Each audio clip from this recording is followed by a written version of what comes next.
Welcome, everyone. I'm excited to be here with you. We're here to talk about macroeconomics. At the end of this talk, my hope is that you have a greater love for the economy. My name is Bruce Kerber. I'm the author and originator of the Divine Economy models and the Divine Economy theory. I'm an economist in the classical liberalism tradition. Today, we're going to consider the following statement on a screen share. Imperfect knowledge. This is an insurmountable and inescapable reality. As imperfect knowledge is moderated by having some knowledge and having some certainty, people make decisions and act. Today's example is as follows. Alicia's car trouble began as a gentle nudge from fate, or perhaps just an engine that had grown tired of pretending everything was fine. On a seemingly ordinary Friday, her car coughed its first warning on the way home from work. She made it back safely, but couldn't shake the growing suspicion that her trusty vehicle might be plotting against her. Over the next few days, her skepticism blossomed into outright mistrust as the car stalled repeatedly, culminating in a dramatic breakdown on a bustling highway. Because, of course, it couldn't happen in the driveway. Enter Saul, the brotherly oracle, who examined the vehicle and delivered his verdict, a fuel system problem. He also handed Alicia a lifeline, a recommendation for a trustworthy and reasonably priced repair shop. Trustworthy and inexpensive? Surely such a place must be as mythical as a unicorn. But she went anyway, clinging to hope. While her car underwent its mysterious repairs, Alicia navigated the logistics of carpooling with a coworker, an adventure in itself.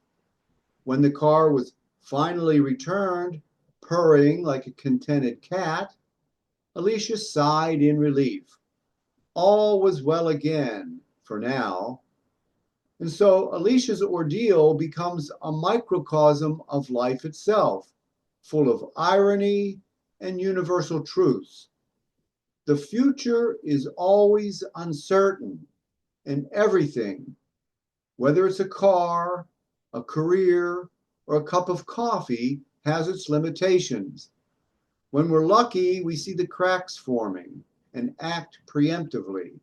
When we're not, chaos blindsides us on life's metaphorical highway. Either way, we're left to figure it out, ideally before things spiral further out of control.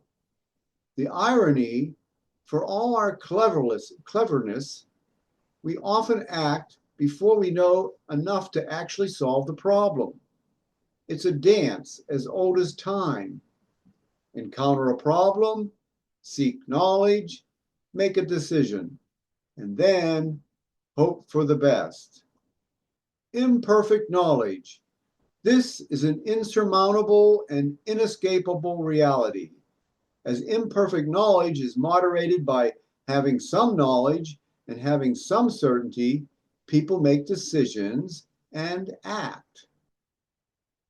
What alleviates imperfect knowledge? You have an ailment that's been pestering you, so naturally you dive into research mode. Soon, you're an armchair expert on your symptoms, teetering between a mild vitamin deficiency and a rare tropical disease only seen in penguins. The internet offers a smorgasbord of remedies, from kale smoothies to chanting under a full moon. Meanwhile, books promise age-old cures, and your primary care provider, nodding wisely, supports your quest to avoid pharmaceuticals, as if modern medicine were some villainous mastermind twirling its mustache in a lab coat. The world is your oyster, except the oyster might be giving you hives.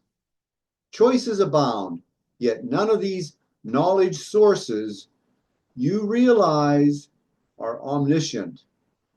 The irony is in how we treat knowledge, as if it's flawless and unassailable. We'd like to believe the internet is a digital oracle, that books are the final word, or that intuition never falters. But knowledge is messy and incomplete. Why would we expect the market economy to be any different? Entrepreneurs thrive precisely because they see the cracks in the knowledge landscape. They don't wait for perfection. They seize on the gaps, the blind spots, the what ifs. Their genius lies in navigating this imperfection, turning it into opportunity, and offering the world something new, just like you might if you ever decide between kale or moon chance. What can we learn from this life lesson? We need entrepreneurs. Funny, isn't it? The very fact that we need them is a discovery in itself, a revelation of the entrepreneurial spirit lurking within us all. Entrepreneurs are, after all, the truth seekers of the modern age. And what a task that is, given that knowledge is less of a polished diamond and more like a rough stone you find in a muddy creek. Their job? To take this wonderfully imperfect knowledge and against all odds, make it slightly less imperfect. The irony? Just when the entrepreneur strikes gold, unearthed gems of insight polished into nuggets of new knowledge, they're back to square one, the land of imperfection. That shiny eureka moment? It's already outdated, an echo of what's possible but never complete. Humanity's grand quest for truth and progress, then, isn't so much about reaching the mountaintop as it is about endlessly hiking up the trail. But oh, what a glorious hike it is, one uneven step at a time. I hope that you'll subscribe to this YouTube channel. I'll see you next time.